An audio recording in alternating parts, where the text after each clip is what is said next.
నూలులో శతాబ్దాల గౌరవం, పట్టు పరంపరకు ప్రతీక, సంప్రదాయానికి శాశ్వత చిరునామా సఖీ.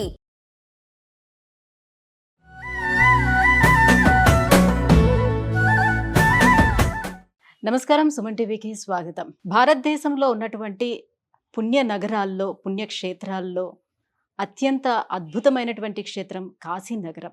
వారణాసిలో ఉన్నటువంటి ఈ కాశీనగరాన్ని ఒక్కసారి దర్శిస్తే చాలు 7 జన్మల పాపాలు కూడా పటాపంచలు అయిపోతాయని భక్తుల విశ్వాసం.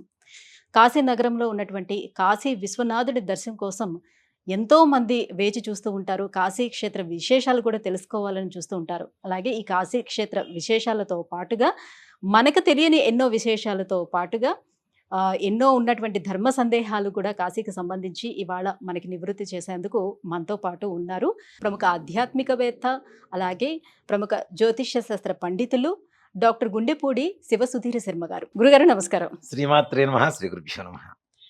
గురుగారు, కాశీ గురించి తలుచుకోవడం, మాట్లాడడం అనేది ఎంతో పుణ్యఫలం ఉంటే గానీ చేయలేను. సో అలాంటిది ఇవాళ మనం కాశీ గురించి ఎన్నో విశేషాలని తెలుసుకోబోతున్నాం. అందులో కాశీ క్షేత్రాన్ని అవిముక్త క్షేత్రం అని ఎందుకంటారు? అవిముక్తం అంటే అర్థం ఏమిటి? కాశీ క్షేత్రాన్ని శివుడు ఎప్పుడు కూడా విడిచిపెట్టడు అంటారు, నిజమేనా? ఇక్కడ ముఖ్యంగా ఇవాళ మనం మాట్లాడుకుంటున్న రోజు కూడా చాలా విశేషమైనటువంటి రోజు. చైత్రశుద్ధ పౌర్ణమి. ఇవాళ హనుమత్ విజయోత్సవం అని చెప్పి చెప్పుకుంటూ ఉంటాం మనం. ఆంజనేయ స్వామి వారు సీతాదేవిని లంకలో మొట్టమొదటిసారిగా చూసినటువంటి రోజు. అందుకనే ఆయన వెళ్ళింది సీతాదేవిని చూడటానికి వెళ్ళారు కాబట్టి, విజయం కలిగింది కాబట్టి విజయోత్సవం చేయడం అనేటువంటిది ఇవాళ ఆనవాయితీగా వస్తుంటుంది. అందులో ఆంజనేయ స్వామి వారు అంటే సాక్షాత్తు రుద్రాంశ సంభూతుడు. ఆయనకి సంబంధించినటువంటి, ఆయనకి విజయం కలిగినటువంటి రోజున మనం కాశీ గురించి, సాక్షాత్ పరమేశ్వరుడు గురించి మాట్లాడుకోవడం అనేది చాలా అంటే కాకతాళికమైనా కూడా గొప్ప విషయంగా చెప్పుకోవచ్చు మనం. ముఖ్యంగా కాశీ కాశీ అనేటువంటి పదానికి కూడా అంటే ఇక్కడ ప్రతి ఊరికి, ప్రతి క్షేత్రానికి ఒక అర్థవంతమైనటువంటి నామాలే ఉంటాయి నాన్న తప్పనిసరిగా. కాశీ అంటే పాప వినాశని అని అర్థం సంస్కృతంలో. అట్లాగే దానికి ఇంకొక పేరు కూడా ఉంది, వారణాసి. మనం పిలిచేటువంటి కాశీ అనేటువంటి పేరులో వారణాసి, వారుణ అసి. ఈ 2 నదుల మధ్యలో ఉండేటువంటి గంగానది ప్రవహించేటువంటి ప్రాంతాన్నే వారణాసి అని చెప్పి పిలుస్తూ ఉంటాం. దీనికంటే కూడాను ఇంకా గొప్ప పేరు ఏంటంటే మహాశ్మశానం. అక్కడ మన సంకల్పం చెప్పేటప్పుడు కూడా కాశీలో మీకు మహాశ్మశాన స్థలే అని చెప్తారు. మనం ఇప్పుడు శ్రీశైల ఈశాన్య ప్రదేశ, కృష్ణ గోదావరి మధ్య ప్రదేశం చెప్పుకుంటున్నాం కదా. అట్లా అక్కడ సంకల్పం చెప్పుడు మహాశ్మశాన స్థలే అని చెప్పి సంకల్పం చెబుతుంటారు. పరమేశ్వరుడు ఎక్కడ ఉంటాడు? మనకి శ్మశానంలో మాత్రమే ఉంటాడు ఆయన. ఇక్కడ చాలా మందికి ఉండే అనుమానం ఏంటంటే పరమేశ్వరుడు నగరాల్లోనే ఎందుకు ఉంటాడు అనేటువంటిది ఒక పెద్ద సమస్య కదా. ఇక్కడ పరమేశ్వరుడు ఎక్కడికి వచ్చి అక్కడ కొలువై ఉంటున్నాడో అది మహానగరమే క్షేత్రం అవుతుంది. ఓ మాట చెప్పాలంటే ఆయన ఎంచుకున్న తర్వాత, అంటే ఒక నగరాన్ని ఆయన ఎంచుకోవటం లేదు, ఆయన స్థలం ఎక్కడైతే సుస్థిరం చేసుకుంటున్నారో అది మహానగరం అవుతుంది. నిజంగా చెప్పాలి అంటే మనకి కాశీ గురించి అనేక రకాలైనటువంటి కథలు ఉన్నాయి నాన్న. అలాగే కాశీ పట్టణం అంటాం. అంటే భారతదేశంలో మొట్టమొదటి పట్టణంగా కాశీ పట్టణంగా చెప్పుకోవచ్చు. అన్ని అంటే కొన్ని వేల యోజనాల విస్తీర్ణం అది. ఇప్పుడు మనం హైదరాబాద్ సిటీ తీసుకుంటాం. హైదరాబాద్ సిటీ ఇప్పుడు పెరుగుతూ పెరుగుతూ పెరుగుతూ పెరుగుతూ చాలా పెద్దది అయిపోయింది. ఇలాంటి సిటీలు ఒక 4-5 సిటీలు కలిపితే కానీ కాశీకి ఒక దాని కిందకి రాదు మనకి. అంత విశాలమైనటువంటి క్షేత్రం, అంత విశాలమైనటువంటి మహానగరంగా కాశీ క్షేత్రాన్ని చెప్పుకోవచ్చు. శివుడు సృష్టించిన మొట్టమొదటి నగరం. అందులో అక్కడ చెప్పేది ఏంటంటే శివుడి త్రిశూలం మీదనే కాశీనగర పట్టణం మొత్తం కూడాను కట్టుబడి జరిగింది అని చెప్పి శాస్త్రం చెబుతూ ఉంటుంది. సాక్షాత్ పరమేశ్వరుడి ఆయుధమైనటువంటి త్రిశూలం మీద నిర్మాణం జరిగినటువంటి కాశీకి దివ్యమైనటువంటి శక్తులు కాక ఇంకేముంటాయి చెప్పండి. అంటే అక్కడ ఏది అయినా సరే అడుగు పెడితే అసలు మనం కాశీకి వెళ్ళాల్సిన అవసరం కూడా లేదు. నన్ను ఒక్క మాటలో చెప్పాలి అంటే కాశీ అని నామస్మరణ చేసిన సకల పాప నివృత్తి కలుగుతుందని చెప్తారు. అంటే దాని అర్థం కూడా అదే కదా. అసిహి అంటే ఏంటి? వినాశనం. అంటే పాపం మొత్తం పోయి పరమేశ్వరుడు పరిపూర్ణమైనటువంటి అనుగ్రహం మన మీద కలగడానికి తప్పనిసరిగా కాశీ అనేటువంటి నామస్మరణ. అందుకని చాలా మంది కూడాను కాశీ విశ్వనాథు, కాశీ అని చెప్పి పేర్లు కూడా పెట్టుకుంటూ ఉంటారు. ఇక్కడ మన పూర్వీకులు పేర్లు పెట్టేటువంటి విధానంలో కూడా అదే. ఓ మాట చెప్పాలి అంటే నారాయణ అని, వెంకటేశ్వరులు అని, శ్రీనివాస్ అని, బద్రీనాథ్ అని, లక్ష్మీనారాయణ అని ఆ రకంగానైనా దైవనామం తలుస్తాము. చిట్ట చివరి క్షణాల్లో కనీసం చిట్ట చివరి క్షణంలో మనం పిలవడం కోసమైనా ఆ నామస్మరణ చేస్తాం. అలాంటి వాటిల్లో కాశీ చాలా విశేషమైనటువంటి నామం అని చెప్పుకోవచ్చు. ఉమ్, మీరు చెప్పినట్టు ఆ క్షేత్రానికి అంత ప్రాధాన్యత ఎందుకు అంటే ఉమ్, మనకి భారతదేశంలో మొట్టమొదటి పట్టణంగా చెప్పబడుతుంది ఉమ్, కాశీ. అందులో శివ నిర్మాణం జరిగినటువంటిది, అందులో త్రిశూలం మీద నిర్మాణం అంటే పరమేశ్వరుడి ఆయుధమైనటువంటి త్రిశూలం మీద నిర్మాణం అదే ఆధారంగా ఉంటుందని చెప్తారు కాశీ మొత్తానికి. ఉమ్, అందుకని చాలా దివ్యమైనటువంటి శక్తివంతమైనటువంటి క్షేత్రంగా చెప్పుకోవచ్చు. ఉమ్, ఇంకా మనకి అభి అంటే ఏంటి, ఎదురుగా ఉండేటువంటిది అని అర్థం ఉమ్, కదా. అలాగే వ్యక్తము అంటే వినాశనము లేనటువంటిది అని కూడా అర్థం వస్తుంది. ఉమ్, ఎక్కడ వినాశనము లేనటువంటి ఒక స్థలంగా కాశీ క్షేత్రాన్ని చెప్పుకోవచ్చు మనం. ఉమ్, కాబట్టి దానికి ఒక కాశీ గురించి చెప్పుకుంటూ పోతే ఇందాక మీరు అన్నట్టుగా ఎన్నో రోజులు ఒక్కొక్క ఘాట్ గురించి ఒక్కొక్క రోజు ఉమ్, 84 ఘాట్లు ఉన్నాయి మొత్తం. ఉమ్, 84 ఘాట్ల గురించి ఒక్కో రోజు ఒకటి చెప్పుకుంటూ వెళ్ళినా కూడాను వాటిలో ముఖ్యమైనటువంటి ఘాట్లు కొన్ని మనం వివరించి చెప్పుకోవచ్చు. కానీ మిగిలిన ప్రతి ఒక్కదానికి కూడా అక్కడ ఉండేటువంటి దేవతలు కావచ్చు, మనం కేవలం కొన్ని దేవతలను మాత్రమే ప్రధానంగా తీసుకుంటున్నాం. కానీ అక్కడ ఉండేటువంటి 36 గణపతుల దేవాలయాలు ఉన్నాయి. గణపతులు గణపతి దేవాలయాలు 36 గణపతులు ఉన్నాయి, ఎక్కడా లేవు నాన్న.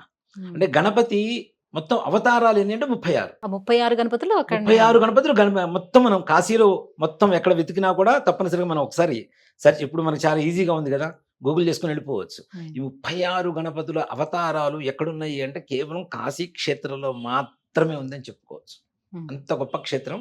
అందుకని అంటే ఎప్పటికీ వినాశనము కానటువంటిది, ఒక మాట చెప్పాలి అంటే మానవ సృష్టి కానటువంటిది అని కూడా అర్థం.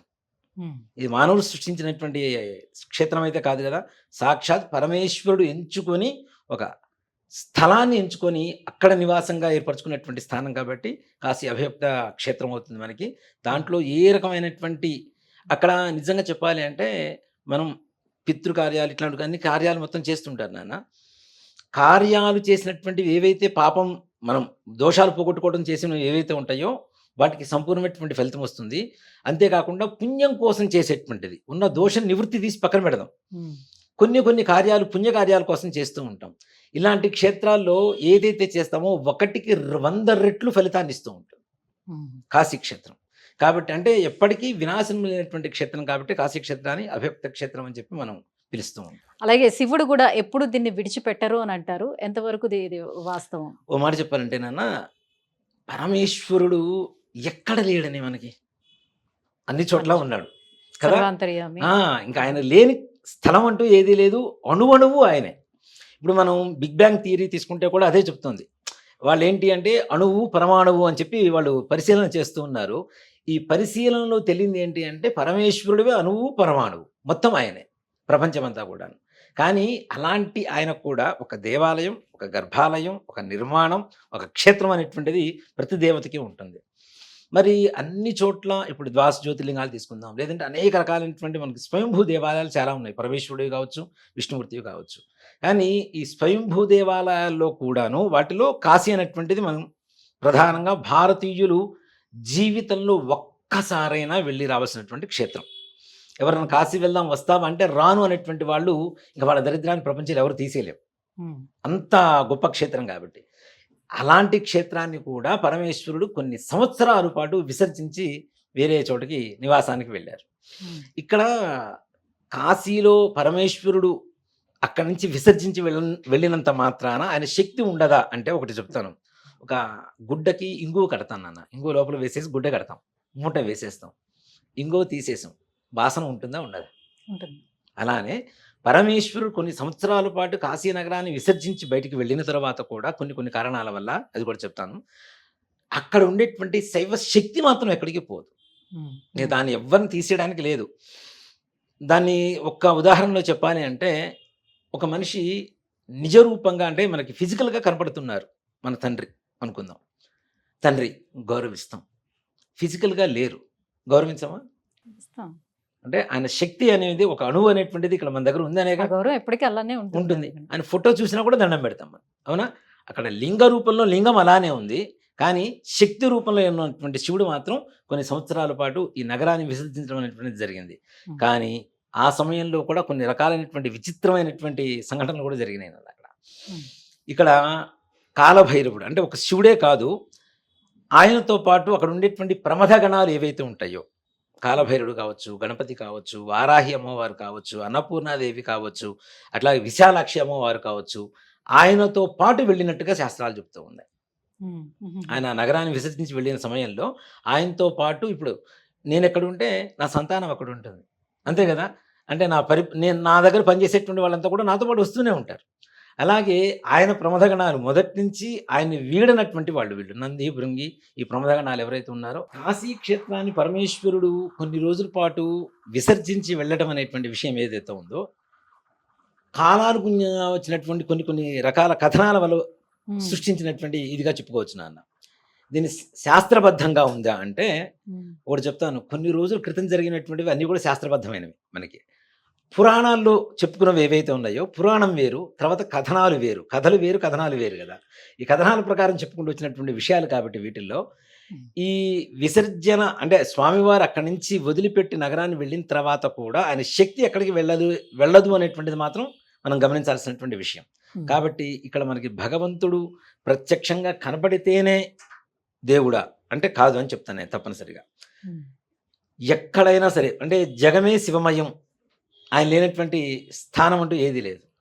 కానీ ఈ ఇంత కాశీ నగరాన్ని ఆయన వదిలి వెళ్ళేటప్పుడు ఆయన అనుభవించినటువంటి బాధ కానీ, ఆయన ప్రమథగణాలు అనుభవించినటువంటి బాధ కానీ వర్ణనాతీతమైనటువంటి బాధ ఒక కథ రూపంలో చెప్పుకోవాలంటే దాదాపు ఒక హాఫ్ అన్ అవర్ దాదాపు తీసుకోవడానికి అవకాశం ఉంటుంది. కాబట్టి సవిస్తరంగా తర్వాత ఇంకొకసారి చెప్పుకుందాం. మరలా గురుగారు, కాశీ క్షేత్రానికి సంబంధించి దాని ప్రాధాన్యత ఏంటి అనే అంశాలను తెలియజేసినందుకు ధన్యవాదాలు. శ్రీమాత్రే నమః.